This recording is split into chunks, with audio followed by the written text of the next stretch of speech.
Good morning and welcome to Tatoli News Agency. Today's breaking news is heard all over the world as we give you a deep, sorrowful message that we bring you this news of the passing of His Holiness. The world is in mourning following the death of Pope Francis, who passed away on Monday, the 21st, 2025, at around 7:35 a.m. in Rome at the age of 88. His passing comes just days after Easter Sunday, a time of hope and renewal in the Catholic faith. The Vatican announced his death with great sadness, describing the death of a papacy that touched millions across the globe with messages of humility, peace, and compassion. Here in Timor-Leste, a country with deep Catholic roots, the loss has been felt deeply. Pope Francis was not only admired for his leadership of the global church, but also held a special place in the hearts of Timorese people following his historic visit to Timor-Leste in September 2024. His three-day apostolic journey, filled with emotional gatherings and spiritual encouragement, is remembered as one of the most significant events in the nation's religious history. Following the announcement of his death, the Archbishop of Dili, Cardinal Dom Virgílio do Carmo da Silva, held a press conference to inform the public and call for national prayers. All parishes in the country were invited to hold special masses on Tuesday, April, in honor of the late pontiff. Cardinal Virgílio described Pope Francis as a father figure to the faithful and praised his strong messages of love, unity, and faith during his time in Timor-Leste. The presidential palace also paid tribute to the Holy Father, led by the Deputy Chief of Civil House, Henriqueta Maria da Silva, where staff gathered in front of the palace to lower the national flag to half-mast and observe a minute of silence. In her remarks, Henriqueta reflected on the Pope's enduring values of faith, hope, and charity, and prayed that he may now rest in eternal peace. President José Ramos Horta expressed his condolences on behalf of the Timorese people, recalling the Pope's final words of affection for Timor-Leste before leaving for Rome. His words were, "My heart remains in Timor-Leste."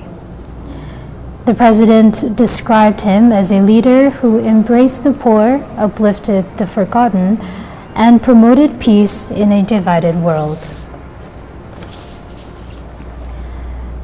Pope Francis, born Jorge Mario Bergoglio in Buenos Aires, Argentina, made history as the first Jesuit pope, the first Latin American pope, and the first in over 1,200 years to be elected from outside Europe.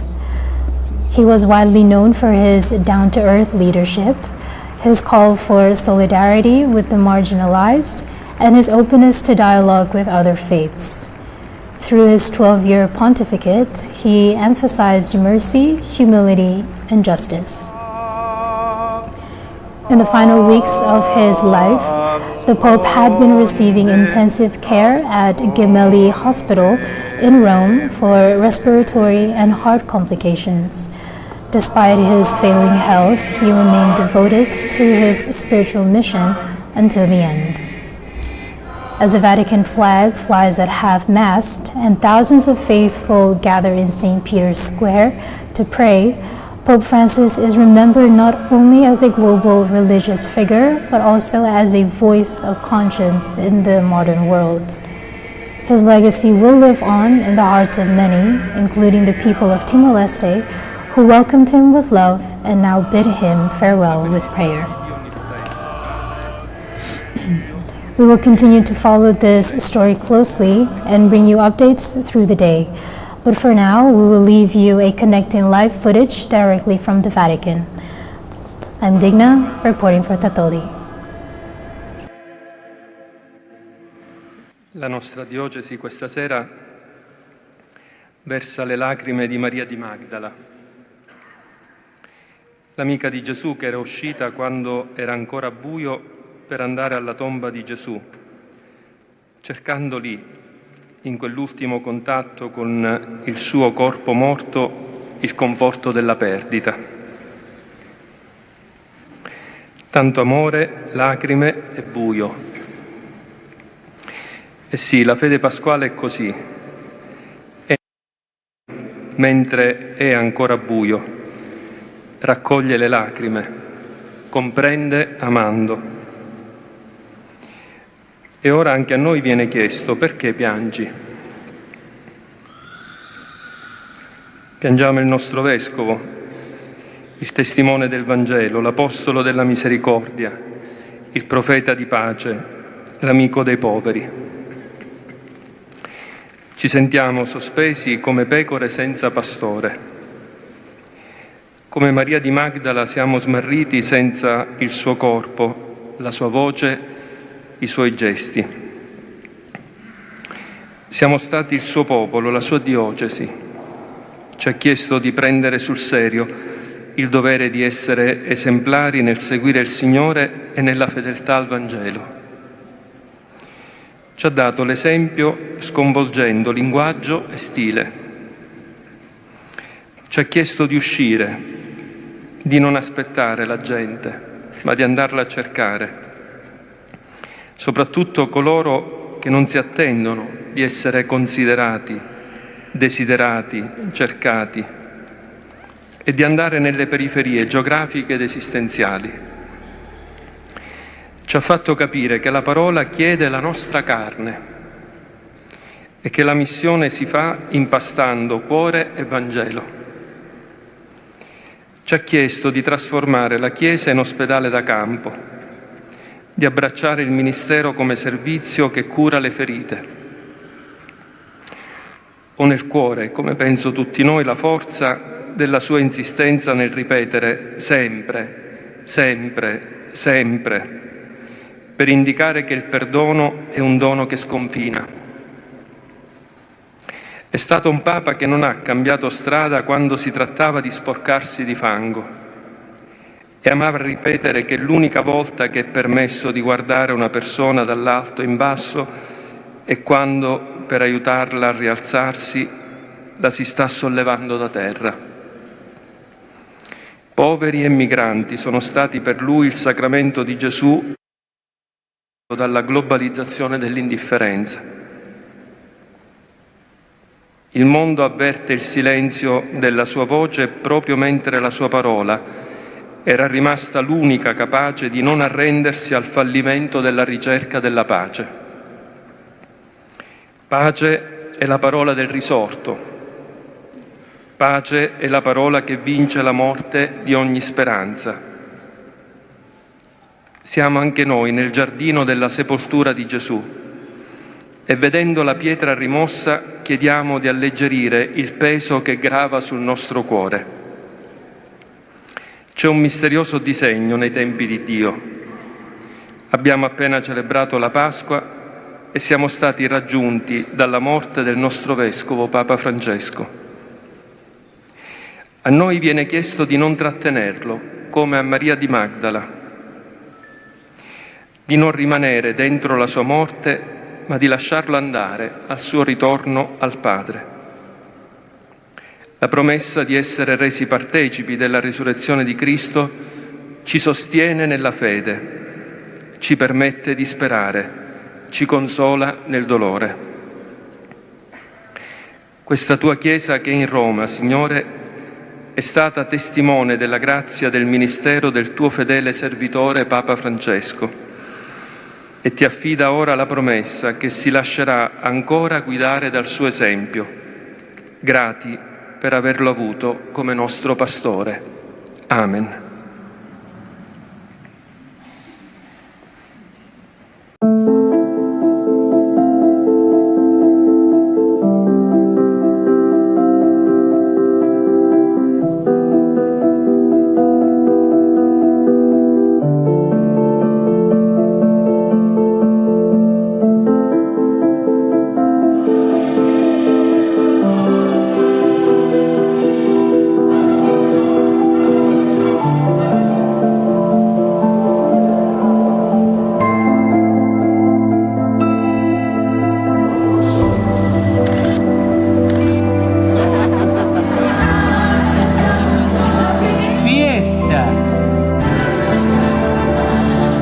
seguridad. Tomad bajo vuestra protección.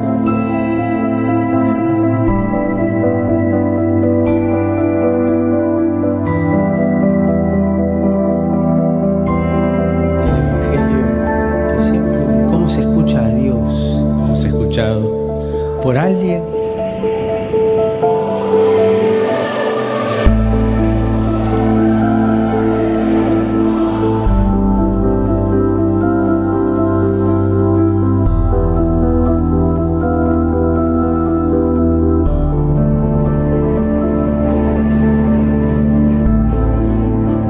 Yo el primero, cuando yo me pongo chinchudo.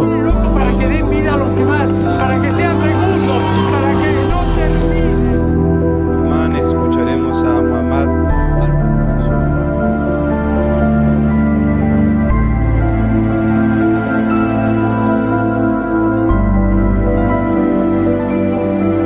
Diego, Georgios, Marius, Cardinalis, Bergoglio, Spondio.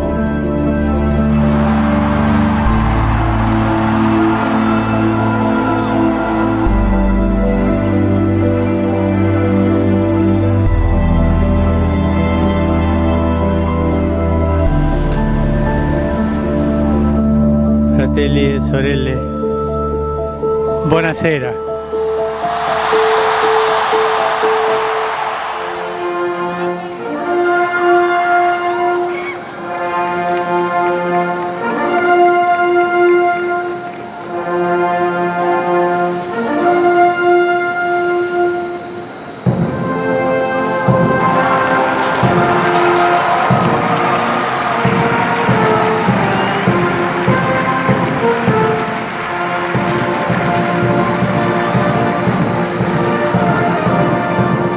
Cari fratelli e sorelle, buona Pasqua.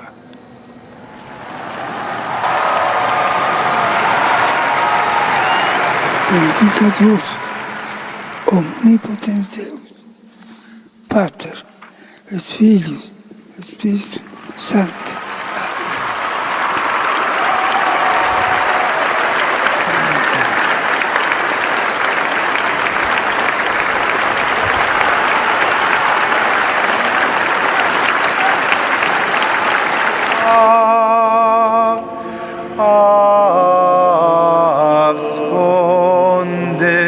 Absconde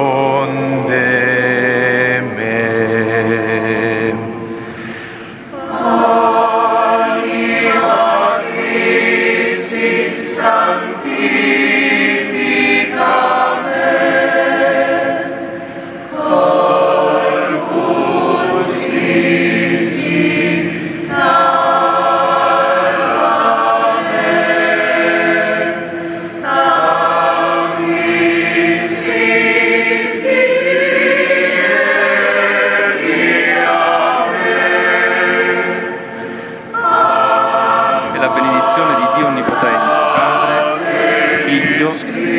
Santo discenda su di voi e con voi rimanga sempre. La nostra diocesi questa sera versa le lacrime di Maria di Magdala, l'amica di Gesù che era uscita quando era ancora buio per andare alla tomba di Gesù, cercando lì, in quell'ultimo contatto con il suo corpo morto, il conforto della perdita. Tanto amore, lacrime e buio. E sì, la fede pasquale è così. Entra nel buio, mentre è ancora buio. Raccoglie le lacrime, comprende amando. E ora anche a noi viene chiesto: perché piangi? Il nostro Vescovo, il testimone del Vangelo, l'Apostolo della Misericordia, il profeta di pace, l'amico dei poveri. Ci sentiamo sospesi come pecore senza pastore. Come Maria di Magdala siamo smarriti senza il suo corpo, la sua voce, i suoi gesti. Siamo stati il suo popolo, la sua diocesi. Ci ha chiesto di prendere sul serio il dovere di essere esemplari nel seguire il Signore e nella fedeltà al Vangelo. Ci ha dato l'esempio sconvolgendo linguaggio e stile. Ci ha chiesto di uscire, di non aspettare la gente, ma di andarla a cercare. Soprattutto coloro che non si attendono di essere considerati, desiderati, cercati, e di andare nelle periferie geografiche ed esistenziali. Ci ha fatto capire che la parola chiede la nostra carne e che la missione si fa impastando cuore e Vangelo. Ci ha chiesto di trasformare la Chiesa in ospedale da campo, di abbracciare il ministero come servizio che cura le ferite. Ho nel cuore, come penso tutti noi, la forza della sua insistenza nel ripetere sempre, sempre, sempre, per indicare che il perdono è un dono che sconfina. È stato un Papa che non ha cambiato strada quando si trattava di sporcarsi di fango e amava ripetere che l'unica volta che è permesso di guardare una persona dall'alto in basso è quando, per aiutarla a rialzarsi, la si sta sollevando da terra. Poveri e migranti sono stati per lui il sacramento di Gesù nel mondo governato dalla globalizzazione dell'indifferenza. Il mondo avverte il silenzio della sua voce proprio mentre la sua parola era rimasta l'unica capace di non arrendersi al fallimento della ricerca della pace. Pace è la parola del risorto. Pace è la parola che vince la morte di ogni speranza. Siamo anche noi nel giardino della sepoltura di Gesù e vedendo la pietra rimossa chiediamo di alleggerire il peso che grava sul nostro cuore. C'è un misterioso disegno nei tempi di Dio. Abbiamo appena celebrato la Pasqua e siamo stati raggiunti dalla morte del nostro Vescovo Papa Francesco. A noi viene chiesto di non trattenerlo, come a Maria di Magdala, di non rimanere dentro la sua morte, ma di lasciarlo andare al suo ritorno al Padre. La promessa di essere resi partecipi della risurrezione di Cristo ci sostiene nella fede, ci permette di sperare, ci consola nel dolore. Questa tua Chiesa che è in Roma, Signore, è stata testimone della grazia del ministero del tuo fedele servitore Papa Francesco e ti affida ora la promessa che si lascerà ancora guidare dal suo esempio.